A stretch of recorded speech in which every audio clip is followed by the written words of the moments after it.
Olá, sejam bem-vindas e bem-vindos ao Direito Digital. Este é um podcast apresentado por mim, Ana Frazão, professora de Direito Comercial e Econômico da Universidade de Brasília, e por Caitlin Mulholland, professora de Direito Civil da PUC do Rio de Janeiro. Este é um espaço de debate sobre os diversos temas que envolvem a nossa vida cotidiana, que está cada vez mais digital. Vocês podem ouvir nossos episódios nas plataformas de streaming ou no site www.podcastdireitodigital.com.br. Nesse episódio, vamos explorar a desinformação na tragédia do Rio Grande do Sul. As fortes chuvas no Rio Grande do Sul começaram em 27 de abril e se intensificaram em 29 de abril, afetando mais de 400 cidades, especialmente nas regiões do Vale do Rio Pardo, Vale do Taquari e a região metropolitana de Porto Alegre. Este é o maior desastre climático da história do estado, sendo a quarta tragédia em menos de um ano. Mesmo diante do estado de calamidade pública, reportagens investigativas e iniciativas de checagem de fatos têm apontado para a ampla circulação de conteúdos desinformativos. Essa desinformação atrapalha os trabalhos de assistência à população afetada pelas enchentes e é utilizada por personalidades para lucrar com a tragédia, obter engajamento ou apoio político. As plataformas digitais são corresponsáveis pela falta de transparência e por não revelarem os dados dos responsáveis pelos anúncios suspeitos. Empresas internacionais também contribuem, permitindo o registro de sites anônimos usados para fraudes. Uma pesquisa recente, promovida pelo Laboratório de Estudos de Internet e Redes Sociais da Universidade Federal do Rio de Janeiro, analisou a desinformação envolvendo a emergência climática no Rio Grande do Sul, em publicações nas redes sociais e fraudes em anúncios do Meta Ads. Influenciadores, sites e políticos de extrema-direita têm utilizado a comoção gerada para se autopromover e espalhar desinformação. Entre as principais narrativas estão a afirmação de que a resposta governamental tem sido insuficiente, a negação da relação entre os eventos e as mudanças climáticas e a inserção da tragédia em teorias da conspiração. A atuação desses grupos é multiplataforma, amplificando suas mensagens para um público maior e dificultando os esforços de socorro e recuperação.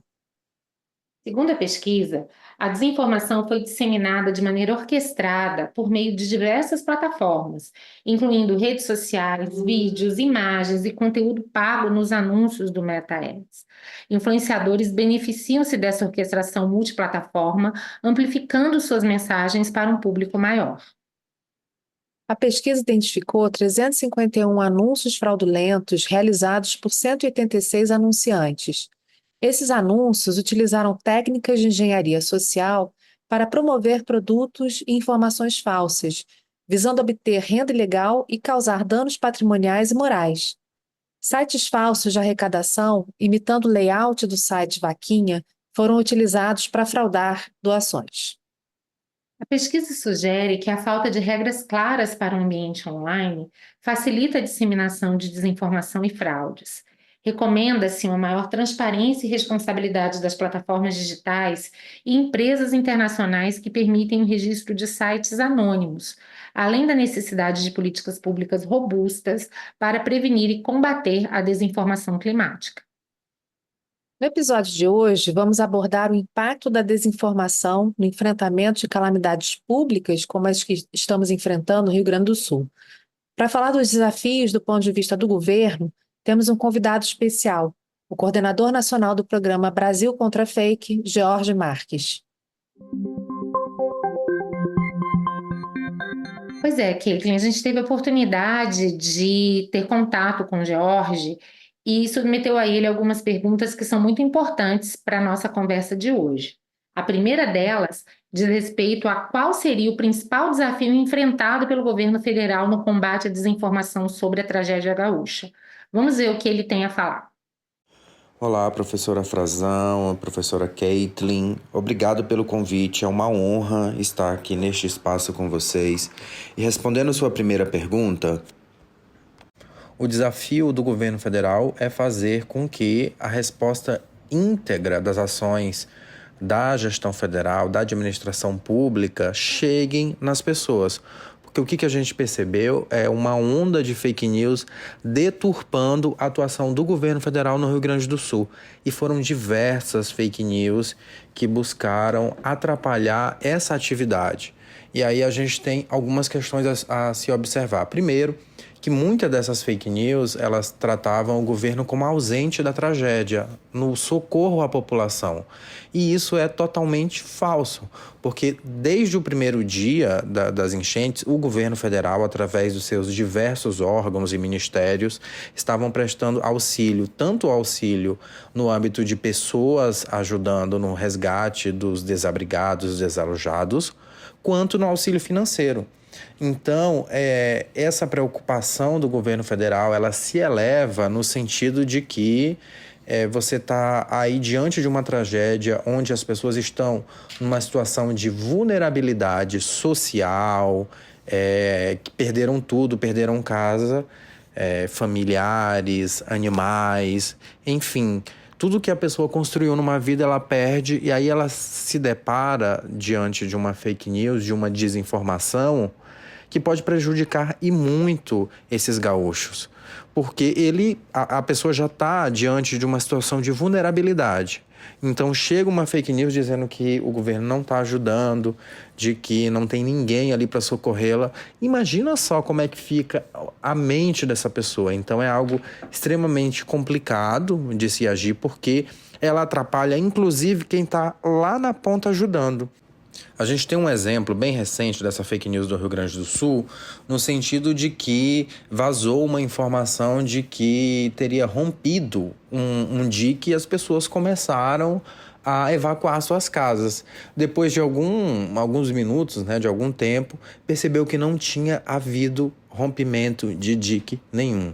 Então, assim, essa é uma preocupação de que a fake news não atrapalhe o dia a dia das pessoas, porque, infelizmente, é isso que está acontecendo, tem atrapalhado, os esforços de socorro do governo federal. Então, esse é um desafio muito grande que a gente precisa enfrentar como sociedade, que são os impactos da fake news na vida real das pessoas.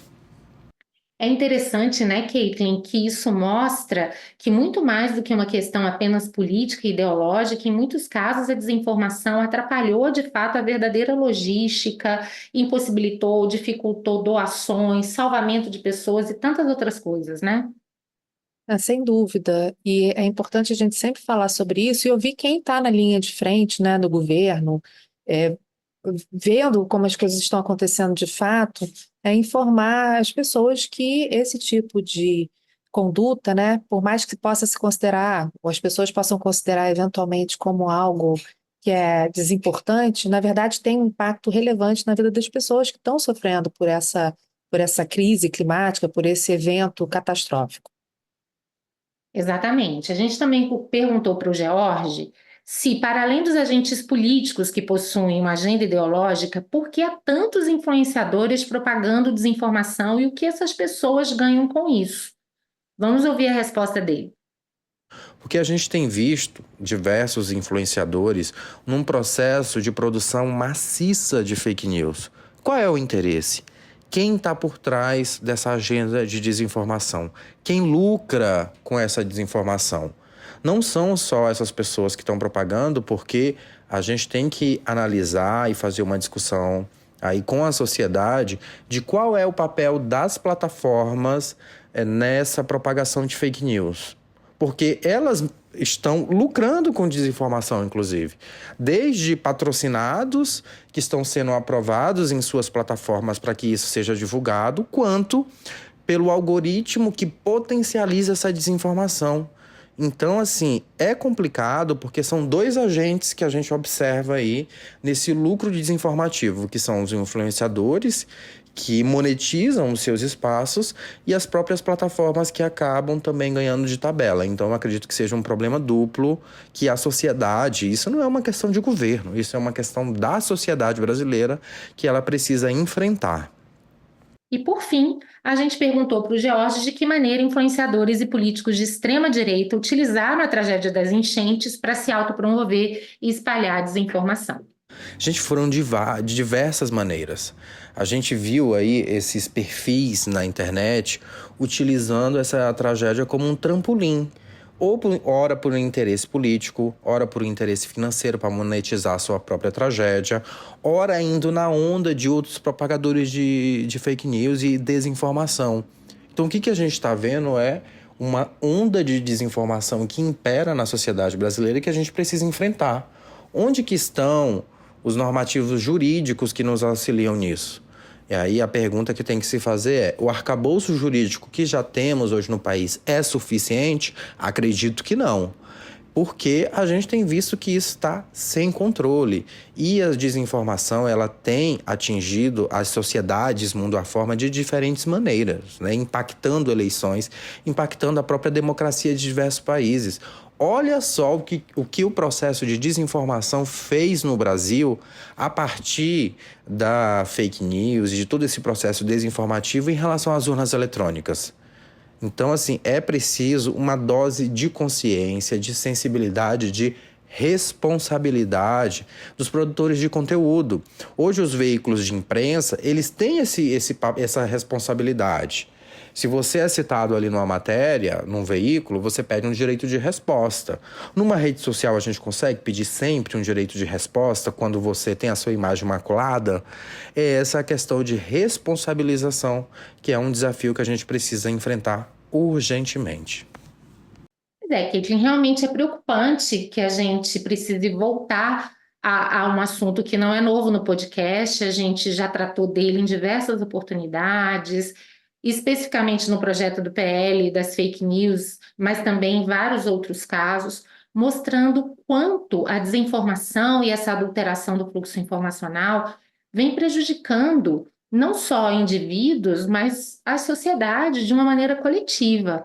Me lembrou muito esse episódio, o que se constatou na época da pandemia, quando as autoridades de saúde diziam: olha, tão grave quanto a própria pandemia é o que se chama de infodemia, ou seja, todas aquelas desinformações que atrapalhavam a contenção da doença, que dificultavam a vacinação e a obtenção de medidas que poderiam minimamente conter ou administrar aquele evento.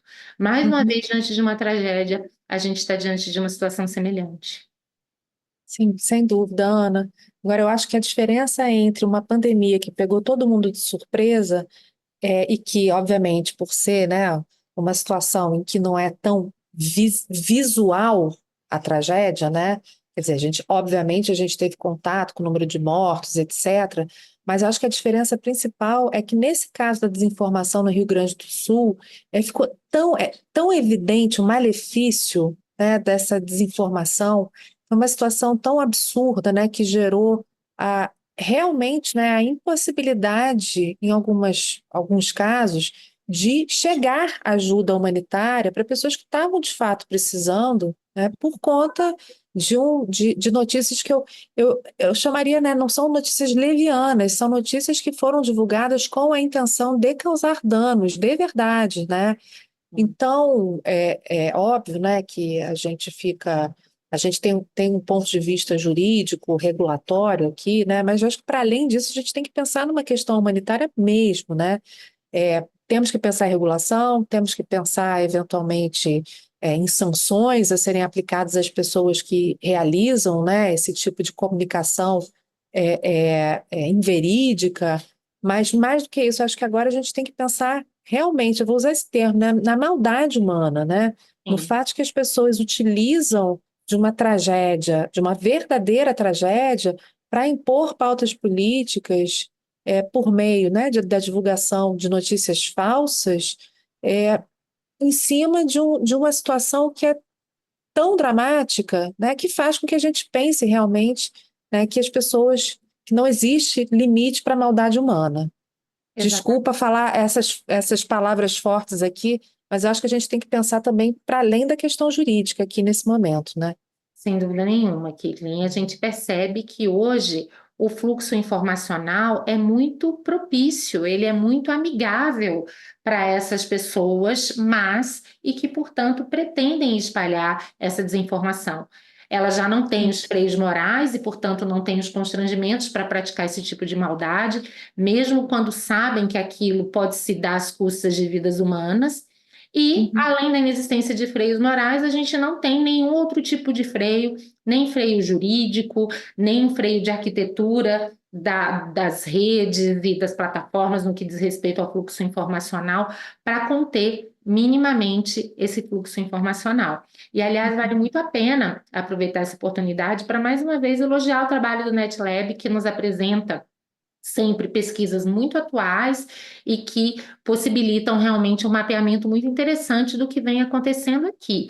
Então, os nossos ouvintes ficam desde já convidados a dar uma olhada nesse relatório. Ele é muito interessante porque o NetLab se deu ao trabalho de explicar quem está por trás disso, dentro do possível, porque a gente sabe que muitos desses sites são anônimos, mas a gente, partindo daquele princípio do follow the money, consegue fazer Uhum. uma série de ligações, como isso acontece e também onde isso acontece, né? Sim, esse relatório do NetLab, inclusive, durante um período específico, há poucas semanas atrás, houve a necessidade de uma defesa da pesquisa acadêmica no Brasil, num artigo, numa coluna muito importante, que foi divulgado num jornal de grande circulação no Brasil, se não me engano, foi na Folha de São Paulo, em que foi, de fato, defendido a liberdade acadêmica e a necessidade, né, de se atentar a proteção, né, de trazer uma proteção à pesquisa acadêmica. Esse relatório é um primor, é um relatório que se chama Enchentes no Rio Grande do Sul, uma análise da desinformação multiplataforma sobre desastre climático.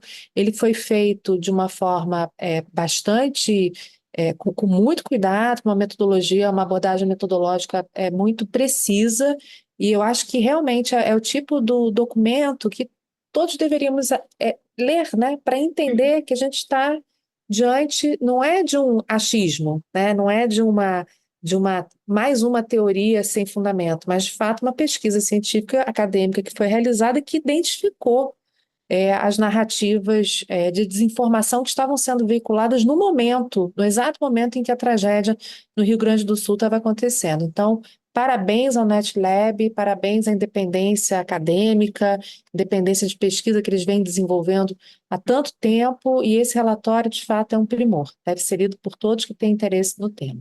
Exatamente. E é um primor até por sistematizar as narrativas principais que acabaram sendo difundidas aí, e que vão desde afirmar que a resposta governamental é insuficiente, negar a relação entre eventos e mudanças climáticas, inserir essa tragédia nas pautas morais em teorias da conspiração, inflar o papel de aliados na resposta à crise. Então, Elon Musk, são determinadas pessoas que estão salvando as pessoas do Rio Grande do Sul e não as ações governamentais.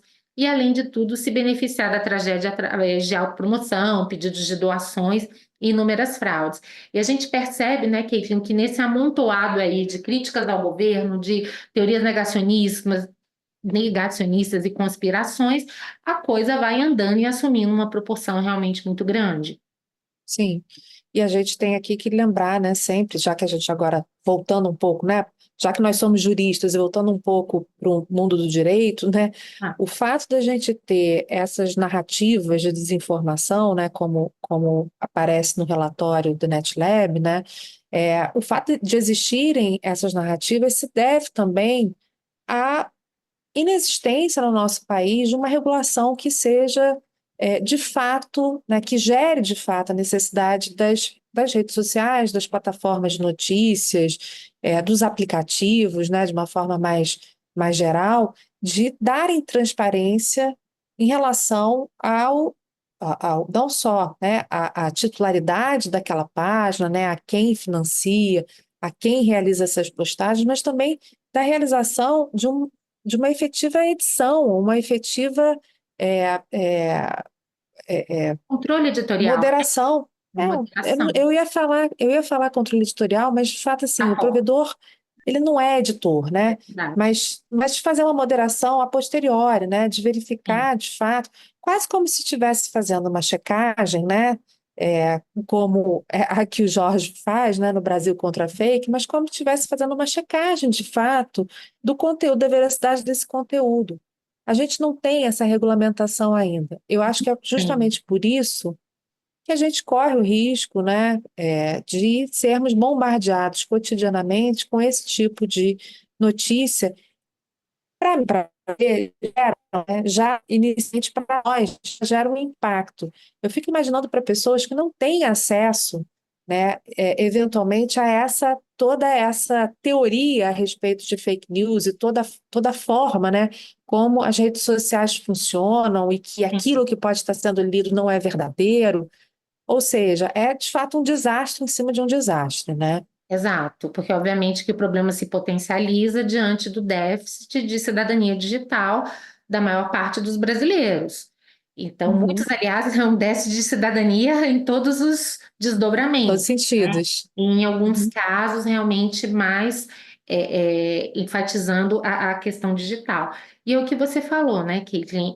Se de fato não há esse cuidado mínimo diante de situações, isso é importante. A gente já teve oportunidade de falar disso em outras oportunidades, né, em outros Uhum. episódios. A gente não está falando aqui, muitas vezes, de um controle ou de uma moderação sobre todo o fluxo da internet, mas sobre fluxos que são altamente suspeitos, fluxos Sim. que já se sabe que são artificiais, que estão vinculados a determinadas pessoas, a determinados sites que conhecidamente propagam esse tipo de desinformação.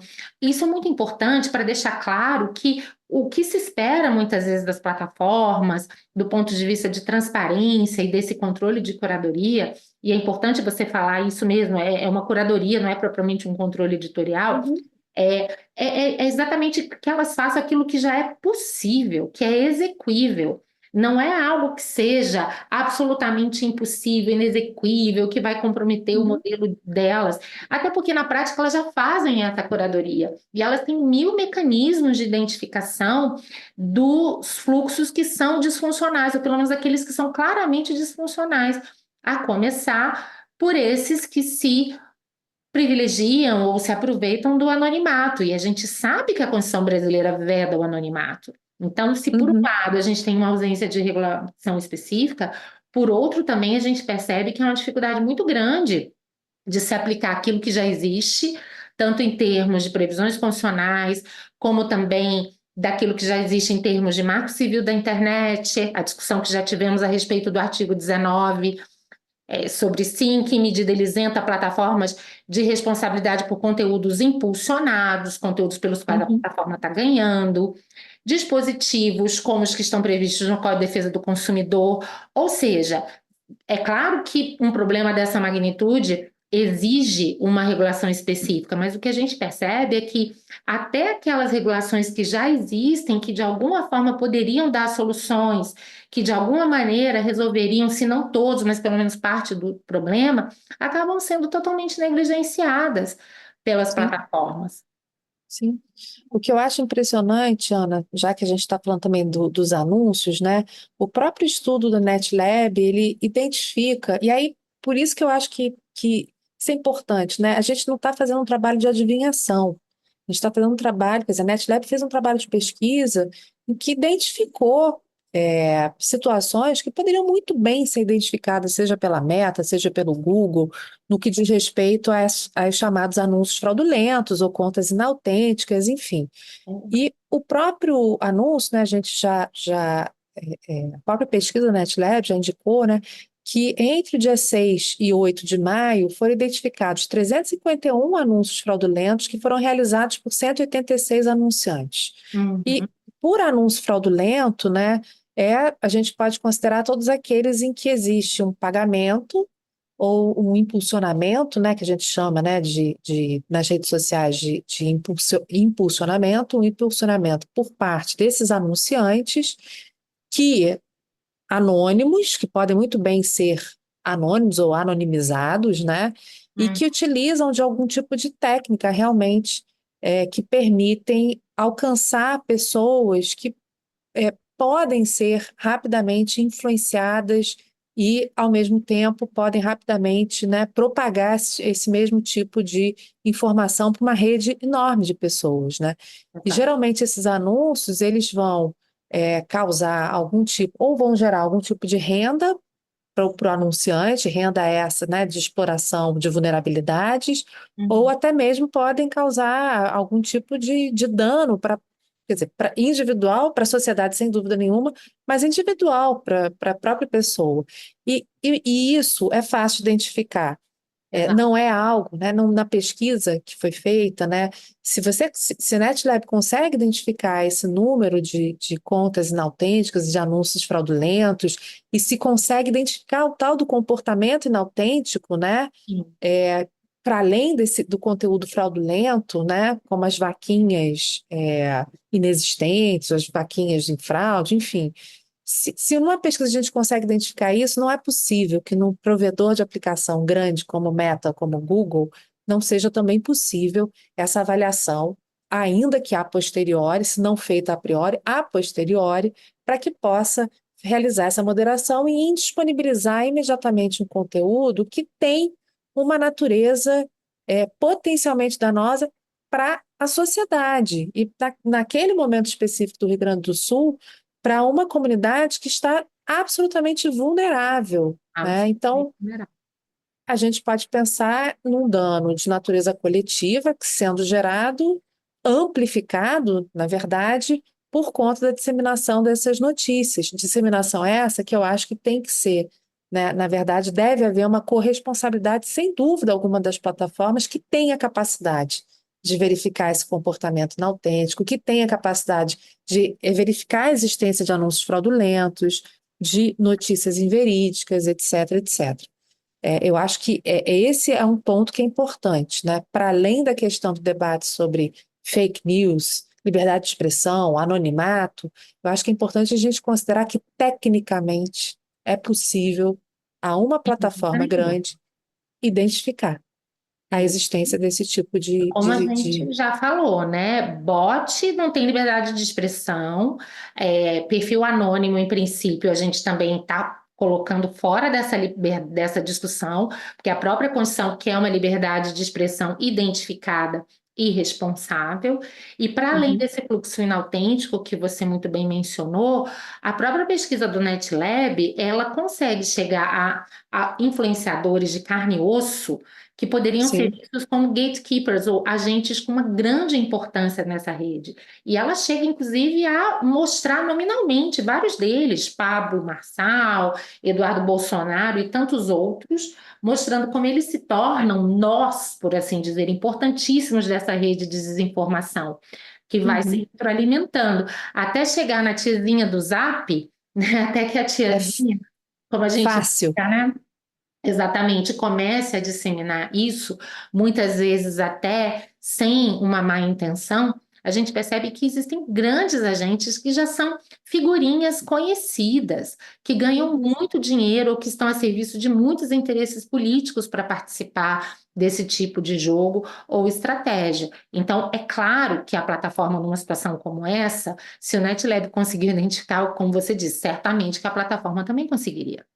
Sem dúvida. E já que você está falando do Pablo Marçal, né, que é nominalmente identificado na própria pesquisa do NetLab, né, ele foi uma das pessoas responsáveis pela divulgação da notícia de que as doações que estavam chegando por estrada, né, por caminhões, estavam sendo barradas pela Polícia Rodoviária Federal, fazendo com que as vítimas não recebessem doações.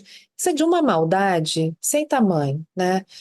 Para além de ser inverídico, é o tipo de notícia que gera uma reação da sociedade negativa, né? E as pessoas que, de fato, acreditam nesse tipo de notícia, né? Isso gera um efeito cascata do mal, né? As pessoas acabam desacreditando nas doações, acabam não se mobilizando. Quantas e quantas pessoas deixaram de se mobilizar numa ajuda ao Rio Grande do Sul por conta de um texto de uma pessoa que de forma absolutamente, não diria leviana, criminosa, né? Uhum. Propaga esse tipo de desinformação sobre as enchentes, né? Como é que você acusa a Polícia Rodoviária Federal de impedir que as doações cheguem, né? Isso não é somente leviano, né? Isso é muito grave, chega a ser de fato criminoso, no meu ver. Exato. E o potencial nefasto, ele é imenso, porque todo mundo que estuda filantropia, assistência, sabe que um bloqueio natural das pessoas é o receio de que a sua doação não chegue ao destinatário. Tanto que Exato. muitos dos incentivos decorrem em torno disso, de transparência e tantas outras coisas. Então, se as pessoas já têm um receio natural disso, diante de notícias de que, de fato, a sua doação não está chegando ao destino esperado, então é meio que você, desculpe os termos, mas vai juntar a fome com a vontade de comer. Né? Então, você cria Sim, um desincentivo imenso para que as pessoas façam doações, o que, obviamente, tem impactos muito grandes numa população carente que precisava de recursos. sem dúvida. Não, e nesse meio do caminho, as coisas todas acabam sendo. Fica tudo muito embolado, né? Quer dizer, você tem uma questão que uma mobilização, um movimento da extrema-direita, sim, contra tentando, né, mobilizar os seus adeptos, eleitores, o que quer que seja, contra o governo federal, né? Com um movimento que é tão maléfico quanto qualquer outro, né? Mas arrecadando essas pessoas, né? Inclusive com indicações, um dos pontos que foi importante, foi trazido pelo relatório, né, do NetLab, é o fato de que alguma das formas, né, de disseminação, uma narrativa de desinformação, era aquela que estabelecia que as chuvas eram um castigo divino, porque o Rio Grande do Sul é o estado que tem, e isso para mim foi uma notícia até espantosa do ponto de vista da minha ignorância mesmo, né? O Rio Grande do Sul é um dos estados que tem maior concentração de casas de matriz africana, né, de religião de matriz africana. E aí me surge uma pessoa dizendo que as chuvas no Rio Grande do Sul são um castigo divino. Então, veja, é a extrema-direita, é o neoconservadorismo, é o neopentecostal radical, fazendo com que as pessoas tenham uma compreensão tão equivocada do que está acontecendo e desmobilizando a sociedade. É, enfim, eu acho essa situação tão ruim, né? As pessoas são tão É ruim. ruins quando fazem isso Triste, que né? a gente perde triste, perde a esperança, né, na humanidade. Triste. E a gente percebe assim que no plano coletivo nada acontece. A gente fica esperando qual vai ser a próxima. A gente já passou por tantas ondas de desinformação. A gente já viu isso na pandemia, já viu em várias eleições presidenciais, incluindo as brasileiras e processos eleitorais de diversos países. Agora as Uhum. enchentes do Rio Grande do Sul. E aí fica todo mundo, bom, qual vai ser a próxima? Vão ser nas próximas eleições brasileiras? É numa próxima tragédia? A impressão é que a gente conversa, a gente consegue fazer esses diagnósticos, a gente sabe qual é o problema e mesmo assim não conseguimos sair do plano do discurso, porque o jogo econômico é muito forte e na prática nada se consegue. Basta lembrar do destino que foi dado ao PL das fake news, que Uhum. era uma discussão importantíssima e fundamental para o país. Não precisamos concordar com o teor da regulação, podemos discordar, inclusive, de várias das soluções, mas quer dizer, precisamos de que mais exemplos ou episódios para entendermos que algo de muito errado está acontecendo com o fluxo informacional e que se a gente não conseguir minimamente corrigir esse rumo, ou pelo menos conter esses excessos, as nossas próximas expectativas são muito ruins. Sim, mas aí essa que é a questão. Se a gente não tem uma legislação ainda que seja suficiente, a gente tem, na verdade, né, o Marco Civil da Internet que tem se mostrado insuficiente, né? A gente tem a Lei Geral de Proteção de Dados que é insuficiente. A gente tem projetos de lei, portanto, projetos que ainda não estabelecem um regramento próprio, que estão caminhando a passo de tartaruga cansada, né? Então, qual medida regulatória específica a gente teria hoje, né, para permitir uma maior transparência? A gente pode contar com a autorregulação das plataformas, ou, de alguma forma, eu não sei, do ponto de vista econômico, concorrencial, ter algum tipo de medida que seja promovida, enfim, pelo Ministério Público Federal em relação a essas a essas grandes corporações, estou falando especificamente do Google e da Meta, que são por onde, né, a grande maioria das notícias com desinformação passam, né? É, enfim, que medida regulatória a gente tem para agora? A gente não tem um projeto de lei. A gente tem alguma coisa que pode ser utilizada hoje, para além da autorregulação, para poder responsabilizar não só as pessoas, obviamente, a pessoa física ou jurídica que está ali divulgando, mas para corresponsabilizar a plataforma. Eu ando muito descrente de autorregulação, pensando na autorregulação não como iniciativa individual de cada plataforma, mas como de uma solução para o setor, ainda que de iniciativa delas, mas que abarcasse todas, né? A gente percebe claramente que não há interesse nesse sentido. A gente percebe claramente que os modelos de monetização não só não contêm, como favorecem e incentivam esse tipo de conteúdo. E também, mais uma vez, aquela. Falamos sobre isso ao tratar do episódio da responsabilidade das plataformas pelo 8 de janeiro. Né? Vem o Oversight Board da Meta, claramente indica as falhas no dever de cuidado, dá um puxão de orelha na Meta e, diante do próximo problema que a gente tem no Brasil, né? Vamos pensar que em termos de tragédias, talvez o Rio Grande do Sul seja a primeira tragédia pós 8 de janeiro, embora o Brasil seja cercado de problemas, né? A gente percebe que nada acontece, que não é que o problema não foi resolvido, é que nem mesmo evoluções mais concretas são percebidas nesse sentido. As mesmas estratégias de informação que já são utilizadas reiteradamente continuam sendo utilizadas. Então, me parece, que a gente teria realmente que começar a utilizar melhor os instrumentos que nós já temos. O artigo 19, ao meu ver, claramente responsabiliza as plataformas por conteúdos pagos que elas impulsionam. Eles não são conteúdos de terceiros, ao meu ver. Não há neutralidade aqui da plataforma que justifique a isenção de responsabilidade. Me parece que esse é o pressuposto do artigo 19, é o conteúdo exclusivo de terceiro. Se é um conteúdo gerenciado pela plataforma, um conteúdo do qual ela ganha dinheiro, para mim está fora.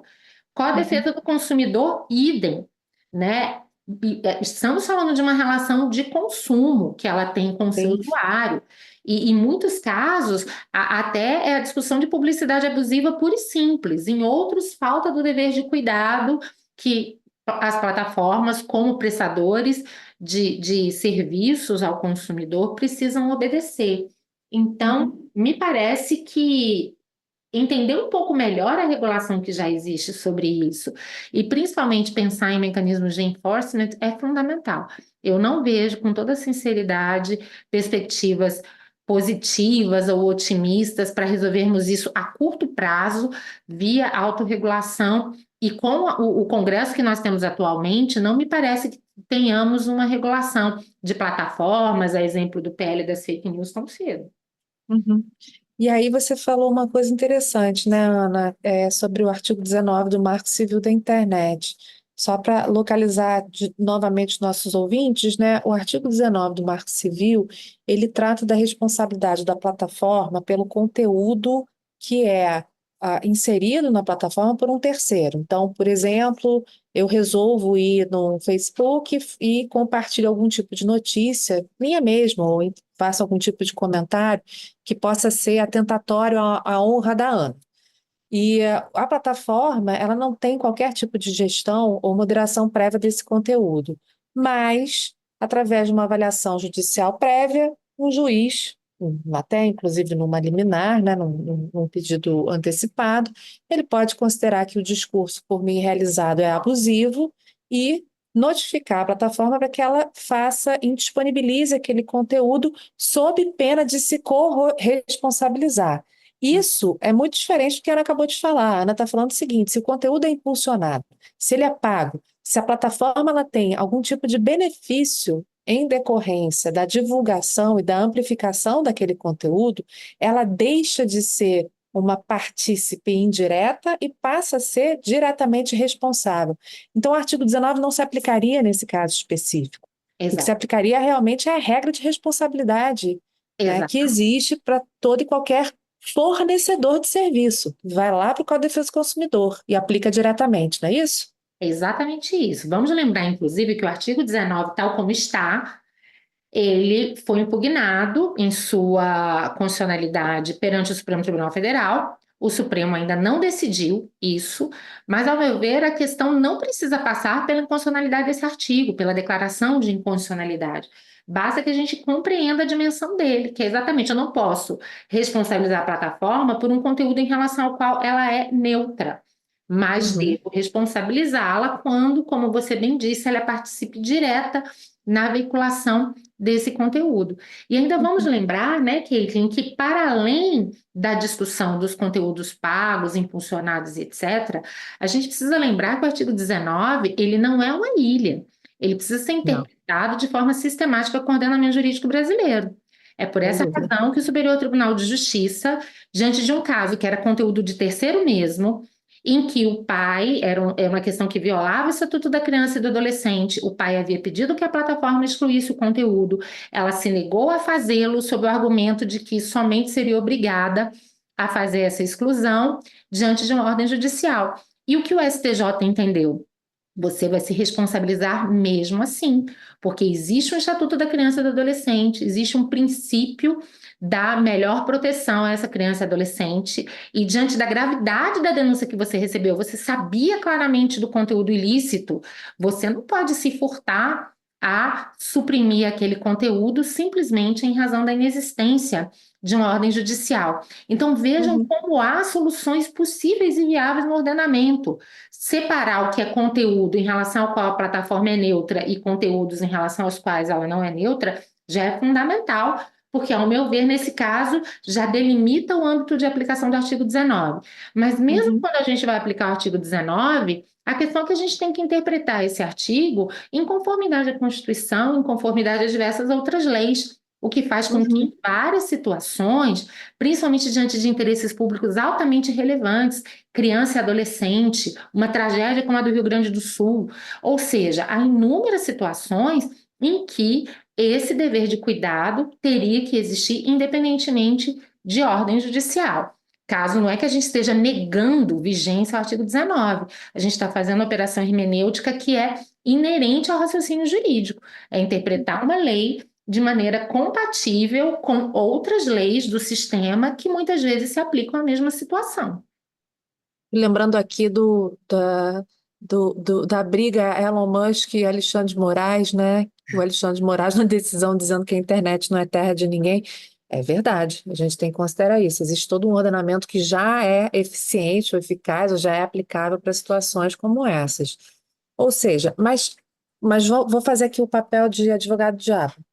Ok, podemos trabalhar com essa possibilidade hermenêutica, podemos advogar por esse tipo de solução, que eu acho que é absolutamente factível, enfim, justificada, né? Respondem às plataformas pelas informações, na verdade, né, pelo impulsionamento de notícias falsas, ou eu diria até mais, né, pela promoção de notícias que atentem contra a vulnerabilidade de pessoas numa determinada situação em que, evidentemente, há necessidade de uma mobilização da sociedade para auxiliar naquela situação, né? Então, o que que eu estou pensando aqui? Que as plataformas, né, fazendo o papel de advogado-diabo aqui, ou mais que do diabo, né, pensando de fato numa solução mais eficiente, né? Ok, a plataforma responde diretamente pelo conteúdo, porque ele é impulsionado, ela acaba se beneficiando desse impulsionamento. Mas a notícia já está no ar, né, Ana? A notícia. É, é, é a pasta de dente fora do tubo, são as penas ao vento, e o fato é que, ainda que possa haver uma eventual responsabilidade ou corresponsabilidade das plataformas pela divulgação desse tipo de notícia numa tragédia, eu acho que a gente tem que pensar isso, né? A potencialização do dano por conta da vulnerabilização de uma população inteira em Uhum. decorrência de uma tragédia. A gente está falando de uma coisa bastante específica, né? A responsabilidade da plataforma, nesse caso, para mim, não retiraria o dano que já foi, que já aconteceu, porque de fato você já tem a notícia sendo divulgada, e isso que você falou, as pessoas deixam de acreditar, de confiar que a sua ajuda chegará ao local que deveria chegar, deixam de se engajar num movimento social bonito, necessário, por conta de uma desconfiança gerada pela disseminação dessas notícias. Então, veja, a gente tem um problema aí que é um problema que eu acho que é mais do que jurídico, né? Porque ainda que haja uma responsabilização a posteriori da plataforma pelo impulsionamento ou manutenção dessas notícias online, né, notícias inverídicas online, o dano já foi feito e não pode ser desfeito, né? A gente tem que lembrar disso, a responsabilidade, né? Eu estou falando especificamente de responsabilidade civil, puxando a brasa para minha sardinha, né? A responsabilidade civil tem várias funções, mas a função primordial dela é a função reparatória, né? Um dano ocasionado, repara-se o dano. Não estou dizendo que é a única função, mas é a função fundamental. Como é Uhum. que a gente pode pensar numa atribuição de responsabilidade a posteriori para uma plataforma quando os danos são imensos, né? É um dano contra a coletividade de uma forma gigantesca e Sim. que, de uma certa maneira, não tem como ser reparado, na verdade, né? Tá. Então, a gente tem que pensar em outras funções, né, até mesmo regulatórias, Sim. para impedir, né? Não para responder, né? Mas para, de uma forma, precaver esse tipo de situação. Aí é a importância da arquitetura, né? Porque por Isso mais que eu ia te que perguntar. O Alexandre de Moraes tenha dito, olha, a internet não pode ser terra de ninguém, na prática ela tem sido. Exatamente. Com honrosas exceções, ela não deveria, mas essa tem sido a prática. E é o que você disse, temos que nos preocupar com a arquitetura. O dever de cuidado, quando a gente fala em dever de cuidado pelas plataformas, esse dever de cuidado, claro, precisa ser um dever de cuidado que também se projete para prevenir ou evitar o dano, para tomar as medidas, claro, compatíveis com o estado da técnica, que, de certa forma, se adequem a isso. Fluxo inautêntico, totalmente possível e viável da plataforma tomar providências. Uhum. Anonimato, Idem. outra forma também que a plataforma tem, quer dizer, se estamos falando aqui de contas anônimas, perfis que são criados pela mesma pessoa para veicular os mesmos conteúdos, também falha de arquitetura. A Uhum. arquitetura já poderia, na verdade, trazer inúmeros obstáculos para isso. Influenciadores ou esses pontos nodais da rede, que descumprem as regras da plataforma, poderiam e deveriam ter suas contas suspensas, bloqueadas, especialmente diante de situações como essa. O problema é que as próprias plataformas não têm regras claras para isso. Elas Pois é. precisariam não só ter transparência, como também ter regras muito claras, até em razão do contraditório, devido ao processo legal. Longe de mim estar sustentando aqui que usuários deveriam ser excluídos de maneira arbitrária, sem explicações. Pelo contrário, embora isso muitas vezes aconteça com as plataformas, a gente Sim, sabe, quando é do interesse delas, né? sim, Então, a ideia é exatamente essa. É claro que a gente precisa pensar em responsabilidade civil. Se o dano já aconteceu, acaba sendo a única possibilidade, né? Em muitos casos, o que a gente quer não é nem somente a indenização, mas é a remoção imediata do conteúdo, o que já é muito importante. Ele já gerou muito dano pelo simples fato de ser colocado em circulação, mas quanto mais ele é circulado, ele é impulsionado ou tem uma divulgação facilitada, esse dano vai se projetando, mas eu acho que, de fato, o fundamental é a gente pensar também na questão do design. Infelizmente, a arquitetura das plataformas não é pensada para conter esse tipo de disfuncionalidade.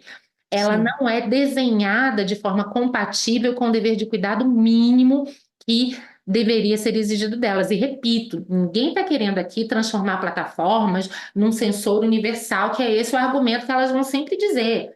Até sim. porque isso seria realmente algo contraproducente, talvez até inexequível. Mas diante de todo mundo sabe como a desinformação acontece. Todo mundo Uhum, sabe o atacado disso, né? Ou seja, uhum. para além do varejo, que é a ponta final, que é a interação espontânea entre usuários trocando desinformação, existe toda aquela indústria da desinformação. Ou seja, é possível perfeitamente adotar medidas de prevenção a esse tipo de questão, porque você está completamente certa quando você diz, Caitlin, que ainda mais diante de uma situação de emergência, a gente precisa, antes de tudo, envidar esforços para prevenir esses danos. Uhum. Até porque muitos É deles isso. são irreparáveis ou de difícil reparação. Não chegou ajuda para uma determinada população que está sem casa, que está sem alimentos, que está sem água, que está sem medicamentos. E aí? E aí já era. E aí já? Já era. E aí já? Literalmente a tal da pasta de dentes fora do tubo. É. Agora, eu acredito que a gente tem uma questão que é fundamental, né? E que vai ser sempre a bandeira levantada pelas plataformas, né? E aí, especificamente, vou voltar a elas: Meta, produtos Meta e a Google, que é o fato delas se fiarem no grande super princípio, o super direito à liberdade de expressão.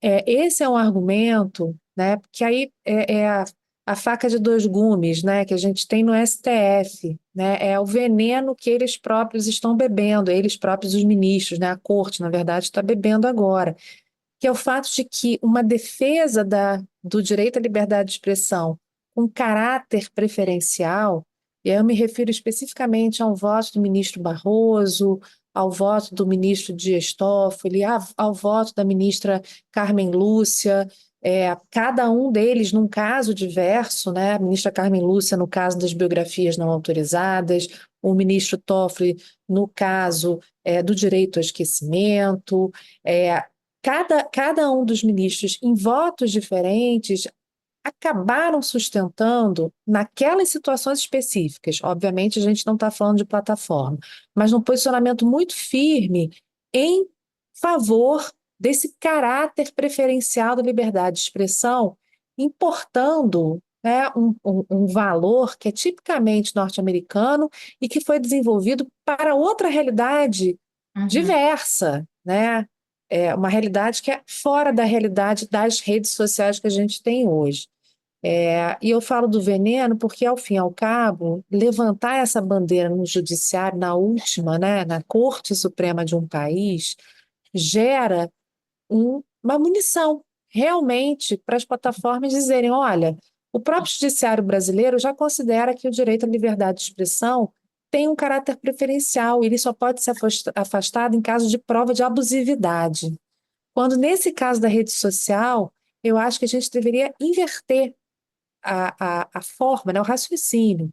Na realidade, quando você tem a divulgação, a disseminação em massa de notícias que atentam contra vulnerabilidades específicas, Uhum. eu acho que aí a gente deveria inverter o jogo e dizer o seguinte: olha, liberdade de expressão é um direito fundamental quanto outro qualquer, mas quando a gente tem o uso das redes sociais com o desenvolvimento, com a disseminação e engajamento de pessoas para a disseminação de desinformação, a gente tem que considerar aqui que a liberdade de expressão ela é próxima a zero, ela é abusiva e, portanto, a rede social ela tem que ser imediatamente instada a se movimentar, não na responsabilidade posterior, mas para evitar, para impedir.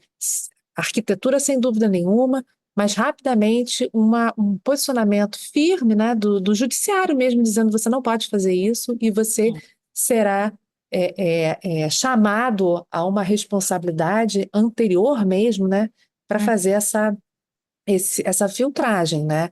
Então, eu acho que tem um veneninho aí, não sei se você concorda comigo, né? Mas a carta super trunfo da liberdade de expressão acaba sendo usada pelas plataformas como uma maneira de manutenção da desinformação, né?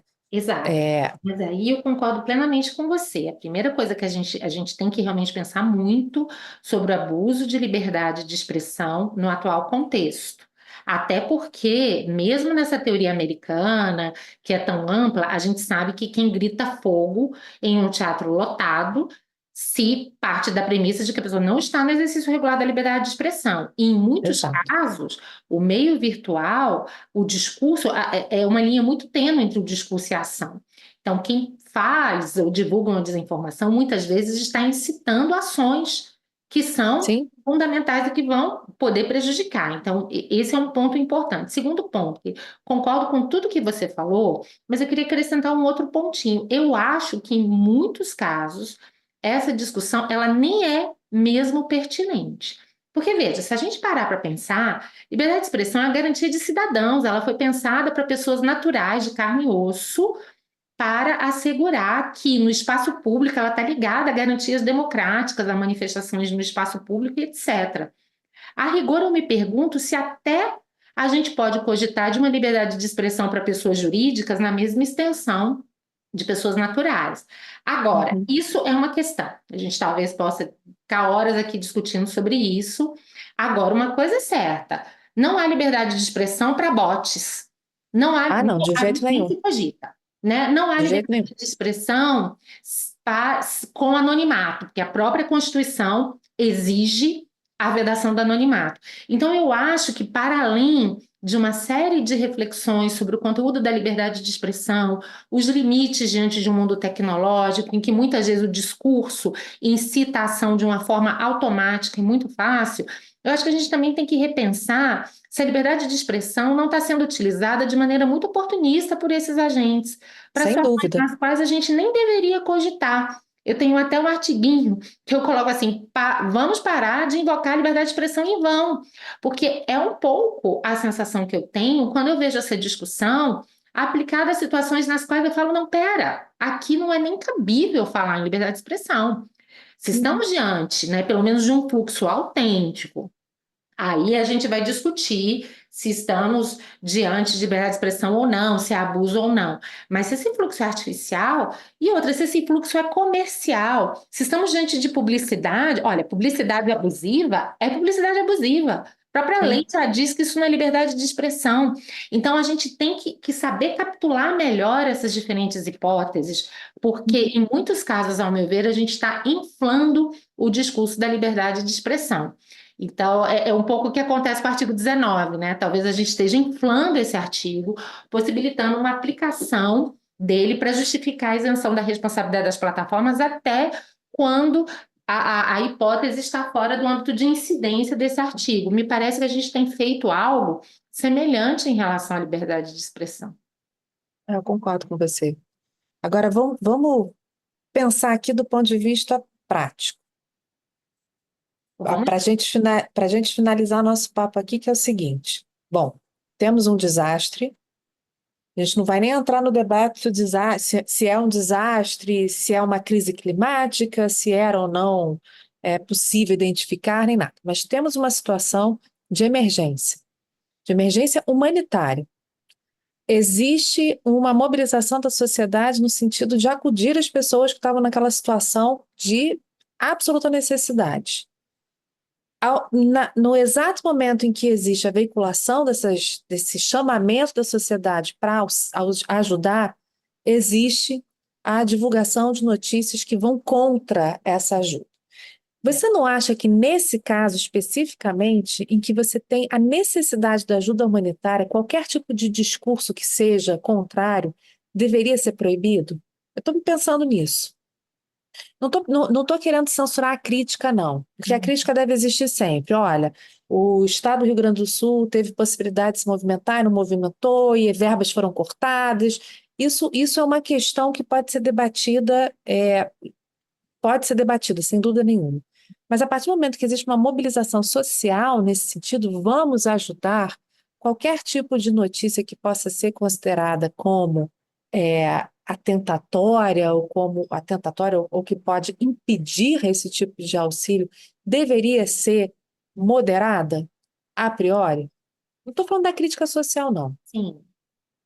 O problema é que às vezes é difícil a gente separar as duas coisas, né? Porque, por exemplo, essa questão da Polícia Federal tá interceptando doação é meio surreal, mas Sim, considerando que o Brasil sofre de muitos problemas de logística, não seria improvável que doações de alimentos perecíveis estivessem se perdendo em razão de atrasos no transporte, Atraso. logística, e obviamente a denúncia disso seria muito importante, né? Até para alertar os órgãos a terem mais agilidade, etc.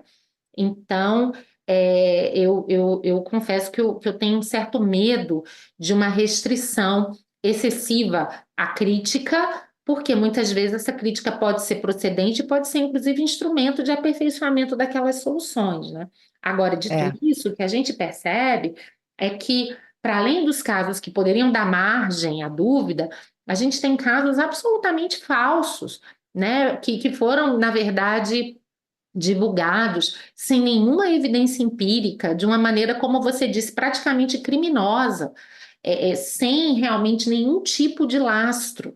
Em situações como essa, e sabendo que uma tragédia é um momento que coloca todas essas plataformas, ou deveria colocar do ponto de vista do dever de cuidado, colocá-las em uma situação de especial atenção, no é mínimo, ela isso. tem que ser muito mais cuidadosas, né? É o que você É falou. isso. Diante de um momento de crise, se esperam também soluções que sejam adequadas a essa crise. Estamos falando aqui de agentes que são muito ricos, que têm uma infraestrutura muito grande e que dificilmente vão poder se furtar às diversas nuances que o dever de cuidado precisa ter, né? Diante, então, de É uma situação de isso. emergência, é inequívoco que o dever de cuidado aumenta.